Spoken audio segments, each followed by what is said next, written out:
Assalamualaikum warahmatullahi wabarakatuh, teman-teman sekalian. Di sesi yang ke-7 di mata kuliah manajemen pemasaran ya.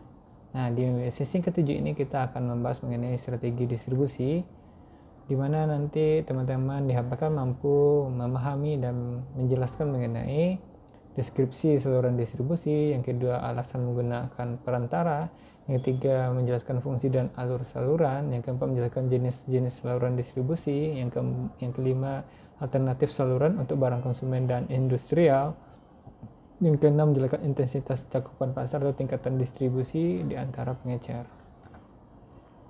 Nah, mungkin teman-teman sudah bisa juga mendownload ya atau mengunduh materi inisiasi, di mana materi inisiasi ini membahas mengenai saluran distribusi ya. Nah, mungkin teman-teman perlu dipahami juga bahwa saluran distribusi atau distributor itu sangat penting bagi sebuah perusahaan. Kenapa? Karena tidak semua perusahaan itu bisa langsung menjual produk-produk yang mereka hasilkan langsung kepada konsumen. Ada juga beberapa perusahaan yang mengharuskan mereka itu menggunakan perantara atau distributor agar produk yang mereka hasilkan bisa mencapai konsumen atau digunakan konsumen. Nah, mungkin bagi usaha-usaha yang kecil, ya, usaha UMKM, itu biasanya saluran distribusinya itu pendek ya, bisa dibilang sebagai saluran distribusi satu, di mana dari pabrik atau dari produsennya itu langsung kepada konsumen. Contohnya aja orang jual gorengan ya, atau jual cilok ya, itu kan mereka membuat langsung dan mereka langsung menjual langsung kepada konsumennya. Nah, itu saluran distribusi yang pendek. Dan ada juga saluran distribusi ya, yang kedua biasanya itu saluran distribusi dari pabrik atau produsen itu ke pengecer, daripada pengecer langsung kepada konsumen. Nah, biasanya kan dalam bentuk titipan ya. Nanti misalkan contoh yang sama juga ya, orang menjual gorengan, itu biasanya menitipkan gorengan mereka itu setelah mereka buat di kedai-kedai atau di toko-toko kelontong ya, di mana nanti di toko kelontong itu konsumen langsung membeli ke toko kelontongnya gitu. Itu kan saluran distribusi yang nomor 2 ya. Dan juga ada saluran distribusi yang panjang, di mana biasanya kalau saluran distribusi yang panjang ini digunakan oleh perusahaan-perusahaan yang sudah besar, seperti PT ya, dalam bentuk jenis perusahaan itu bentuknya PT. Contohnya di sini adalah dari pabrik atau produsen itu dia mengoper atau menjual produknya kepada yang kedua itu biasanya agen ya. Agen, dari agen nanti akan mengasih lagi kepada pedagang besar atau grosir. Dari grosir juga akan ngasih lagi kepada pengecer atau pedagang kecil. Dan nanti dari pedagang kecil atau dari pengecer itu langsung kepada konsumen. Nah, biasanya ini produknya juga produk-produk yang sudah terkenal atau sudah banyak diminati oleh berbagai macam kalangan masyarakat, yang apalagi di Indonesia dari berbagai macam provinsi ya. Mungkin pabriknya ini ada di Jakarta misalkan, pabrik sepatu, anggaplah nama sepatu itu adalah Adidas. Oke, Adidas nanti mereka biasanya tidak langsung menjual produk mereka dari pabrik mereka itu sendiri. Biasanya mereka membutuhkan yang namanya agen. Nah, agen ini biasanya untuk satu provinsi itu ada 1 sampai beberapa agen. Jadi dari agen tersebut akan dijual ke masing-masing provinsinya. Nanti itu dari agen akan dibeli oleh grosir atau pedagang besar. Nah, pedagang besar ini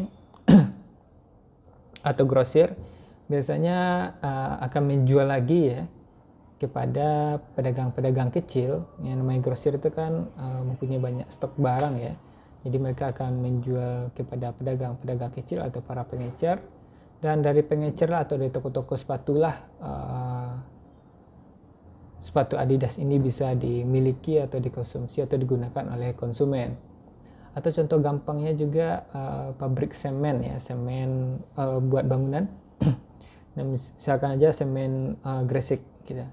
Nah, kan seorang konsumen yang mau bikin rumah kan nggak langsung ke pabrik semennya ya. Karena kalau langsung ke pabrik semennya biasanya nggak dilayani. Karena pasti belinya nggak sesuai dengan target penjualan ya. Karena mereka punya target penjualan juga. Makanya mereka nggak mau menjual 1 sak atau 10 sak aja. Makanya pabrik ini kan bisa menjualnya dalam jumlah yang besar.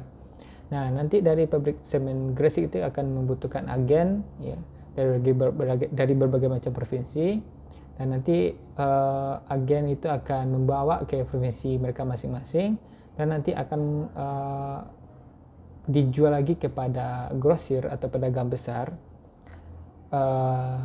Nah, dari grosir dan pedagang besar ini baru para pengecer melakukan pembelian juga kepada grosir. Nah, dari dari pengecer barulah sampai kepada konsumen.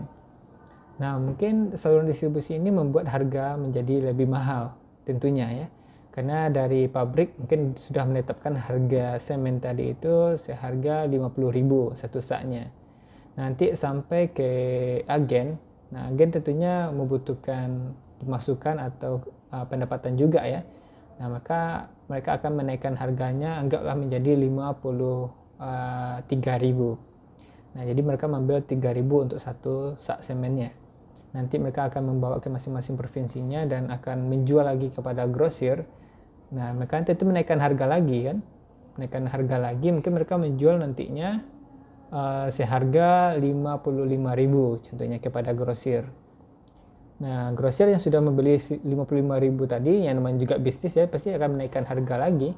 Ya, dari harga 55.000 nanti mereka akan menjual menjadi 57.000 kepada pengecer. Nah, pengecer juga pastinya akan menaikkan harga lagi ya. Jadi ujung-ujungnya nanti konsumen akan membeli dengan harga kisaran 58 atau 60.000 gitu. Jadi saluran distribusi yang semakin panjang membuat harga produk pun menjadi lebih mahal. Tapi kalau nggak seperti itu tentunya produk kita juga tidak akan sampai kepada konsumen. Yang mau nggak mau kita harus bisa tentunya jangan sampai kita nggak mendapatkan keuntungan. Tentunya semua perusahaan pasti mengharapkan keuntungan. Nah, makanya mereka mencoba untuk meminimalisir modal, meminimalisir biaya biasa yang dikeluarkan, sehingga keuntungan yang mereka dapatkan juga tetap optimal dan maksimal. Ya, sehingga nanti sampai kepada konsumennya pun konsumen tidak merasa kemahalan dalam membeli barang tersebut. Mungkin itu aja yang dapat saya sampaikan. Teman-teman bisa baca lagi di materi-materi yang lain. Kalau ada pertanyaan boleh ditanyakan. Terima kasih.